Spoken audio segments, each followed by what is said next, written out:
So நம்ம கிருபையை பெற்றுக்கொண்டோம், இரக்கத்தை பெற்றுக்கொண்டோம். அதனோடு மாத்திரமல்ல, ஜாதிகளை ஆளுகை செய்யும்படியான அதிகாரத்தை நமக்கு கொடுத்திருக்கிறார்.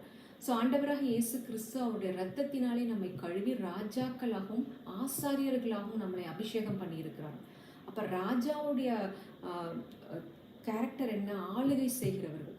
ஸோ இன்றைக்கு சபையானது இந்த உலகத்தை ஆளுகை செய்யக்கூடிய ஒரு நிலைமையில தான் ஆண்டவர் நமக்கு அத்தனையும் செய்து முடித்திருக்கிறார்.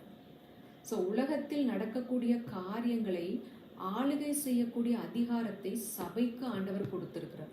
ஸோ சபையானது ஆளுகை செய்ய அவர் ஆசைப்படுகிறார். வெற்றி கொள்ள அவர் இந்த உலகத்தில் நடக்கிற காரியங்களை பார்த்து அதற்கு எப்படி மற்ற ஜனங்கள் அதற்காக அழுது புலம்பி போராடுற நிலைமையில நம்மளை வச்சில்ல, அதன் மீது ஜெயம் கொள்ளும்படியாக அதிகாரத்தை நமக்கு கொடுத்திருக்கிறார்.